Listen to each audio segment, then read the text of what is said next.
3.5 লক্ষ আলেমকে পানিতে ডুবাইয়া আগুনে পুড়াইয়া ফাঁসির কাস্টে ঝুলাইয়া মারা হয়েছে। ওয়াজ আমার শেষ, বাকি ওয়াজটা আপনারা করবেন, কারণ আমি জেলখানার থেকে নিয়ত করে আইছি সব ওয়াজ আমি আর করবো না। আবার যদি দরা খাই আমি একা যেন না খাওয়া লাগে আপনাদের সত্য। এই উত্তর দিলে কাউয়া কাদের ভালো করে বুঝে আসবে, এই উত্তর দিলেই শেখ হাসিনাকে বুঝে আসবে, এই উত্তরটা দিলেই পরাজিত শক্তিকে বুঝে আসবে কেন আমরা পাকিস্তানের অংশ।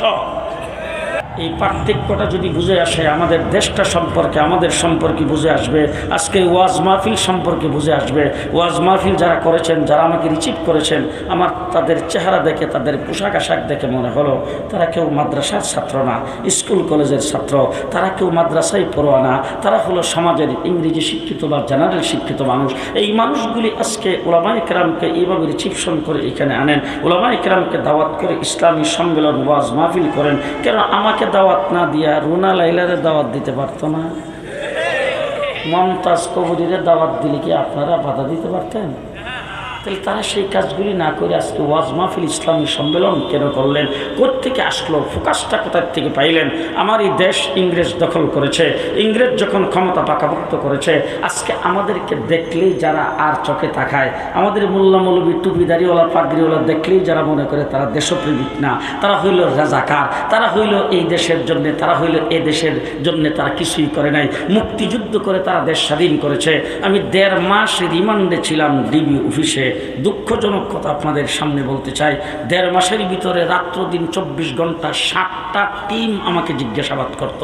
তারা প্রত্যেকবার জিজ্ঞাসাবাদ করতে আইসেই তাদের মুখের প্রথম গালিটা ছিল, তুই পাকিস্তানি রাজাকার।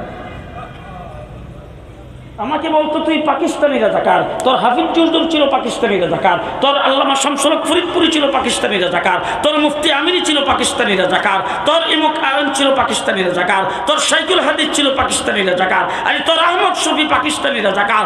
আলিম উলামায়ে কেরামের নাম ধরে ধরে আমাদেরকে পাকিস্তানি রাজাকার বলেছে, রাজাকার বলে, দেশদ্রোহী বলে, এবং আমরা দেশপ্রেমিক না, আমরা স্বাধীনতার শত্রু বলে আমাদেরকে গালিগালাজ করেছে।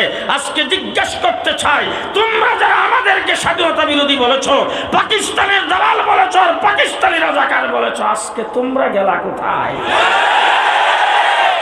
বক্তৃতার মধ্যে তোমরা বলতে পালাবো না, এখন কোথায়? এখন কোথায়? পরিষ্কার ভাষায় বলছি, আমরা আলেম উলামায়ে কেরামকেও পাকিস্তানের দালাল নয়, আমরা পাকিস্তানি রাজাকার নয়, তোমরা সবাই ইন্ডিয়ান রাজাকার, ইন্ডিয়ান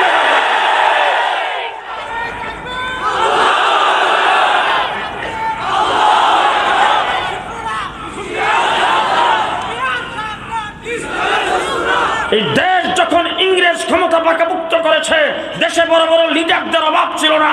যুবক ভাইদেরকে বলবো, ইতিহাস সত্য, ইতিহাস আপনাদেরকে জানতে হবে। জেলের ভিতরে ছিলাম 2 বছর, জেলখানার ভিতরে লাইব্রেরি আছে, সেখান থেকে বই পুস্তক এনে পড়তাম। আল্লাহ, সব লেখা হইল তাদের। কাশিমপুর কারাগারে যায় প্রথম তালাশ করলাম, 2001 সালে জেলে ছিলাম, বরিশাল কারাগারে নিয়ে গেছিল আমাকে শাইখুল হাদিস আল্লামা আজিজুল হক সাহেব রহমতুল্লাহের সাথে। সেখানে যাওয়ার পরে তফসির মারিফুল কোরআন সহ বিভিন্ন তফসির পাইছি, সেখানে বসে বসে মোতালা করেছি। কাশিমপুর কারাগারে যায়, সেরা এই কেরানীগঞ্জ কারাগারে যায় বললাম যে এরকম কোনো ইসলামিক বই বা ইসলামের ইতিহাস, তারপরে সেখানে তফসির ছিল, সেই তফসির আপনাদের এখানে নাই? বলে নাই। নাই, কেউ একজন চলে গেছেন। পরের দিন আরেকজন আসার পরে বললাম যে এখানে বই পুস্তক যদি একটু লাইব্রেরিতে নিয়ে যাইতেন, অথবা লাইব্রেরির ক্যাটালগটা যদি একটু দিতেন। সে দরজার কাছে এসে আমার কানে কানে কেউ, হুজুর কোরআন শরীফের কোনো তফসির নাই, সবগুলি এখান থেকে বের করে হয়েছে। তুমি জিজ্ঞেস করলাম কি কারণ? বলে কোরআনের তফসির বইরা জঙ্গি হয়। নাউজুবিল্লাহ যারা কইছেন আর হে দলে কোরআন শরীফের তফসির বইরা জঙ্গি হয়, কথা বুঝলেন? ভুল আর মিথ্যা ইতিহাস আমাদেরকে পড়ানো হচ্ছে। ইতিহাস ভালো করে জেনে রাখেন, এদেশে বড় বড় রাজনৈতিক দল ছিল। ভারতবর্ষ যেমন বড়, রাজনৈতিক দলও তেমন বড়। দলের সভাপতি ছিলেন, সেক্রেটারি ছিলেন, বড় বড় লিডার ছিলেন। কোন লিডার, কোন সভাপতি, কোন সেক্রেটারি ইংরেজের বিরুদ্ধে বুক টান করে দাঁড়াইবার সাহস পাই নাই। সাহস করলে একজন মৌলবী করেছেন, তার নাম আব্দুল আজিজ মুহাদ্দিস দেহলভী রাহমাতুল্লাহ। দিল্লির জামি মসজিদের মিম্বর থেকে তিনি হুঙ্কার দিয়েছেন, ও ভারতবর্ষের মুসলমানেরা, তোমরা শত্রু কবলিত দেশে পরিণত হয়ে গেছো, তোমাদেরকে দেশ আজাদ করার জন্য, মুক্ত করার জন্য মুক্তিযুদ্ধ করা ফরজ। এরপরে আমরা 250 বছর লড়াই করেছি। আজকে তোমরা আমাদেরকে স্বাধীনতার সবক শিখাও আর আমাদেরকে দেখলে স্বাধীনতা বিরোধী মনে করো। পরিষ্কার ভাষায় বলে দিলাম, স্বাধীনতার ইতিহাস যদি রচনা করতে চাও, আমার কাসেম নানতুবিকে বাদ দিয়া স্বাধীনতার ইতিহাস রচনা হবে না। আমার মাহমুদুল হাসান দেওবন্দীকে বাদ দিয়া স্বাধীনতার ইতিহাস রচনা হবে না। কাসেম নানতুবি রহমতুল্লাহ আলাইহি যদি শামিলির যুদ্ধে সেনাপতি না হতেন, আজাদী আন্দোলন যদি না করতেন, তার সুযোগ্য ছাত্র মাহমুদুল হাসান দেওবন্দী রেশমি রোমান আন্দোলন যদি না করতেন, মালটার জেলখানার ভিতরে যদি নির্যাতিত না হতেন, হুসাইন আহমদ মাদানী 144 দ্বারা ভঙ্গ করে যদি করাচিতে বক্তব্য না রাখতেন, দেশ স্বাধীন হতো না। যদি হুসাইন আহমদ মাদানীকে বাদ দিয়া স্বাধীনতার ইতিহাস রচনা হবে না। আমার বাংলাদেশের স্বাধীনতার ইতিহাস রচনা করবা, হাফিজি হুজুরকে বাদ দিয়ে স্বাধীনতার ইতিহাস রচনা হবে না।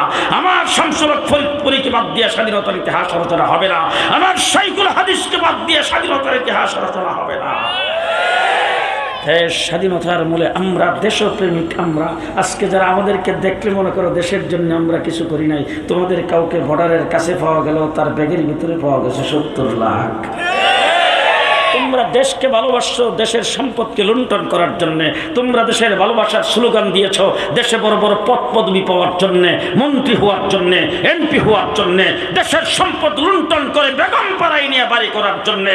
আর আমরা দেশকে ভালোবাসছি হুব্বুল ওয়াতানি মিনাল ঈমান হিসাবে। আমরা দেশকে ভালোবাসি ঈমানের অঙ্গ হিসাবে। ঠিক না বে ঠিক? আজকে যদি দেশের উপর কোথাও থেকে আক্রমণ আসে, আর আক্রমণ যে করবেন তাতে তো বুঝাই গেছে।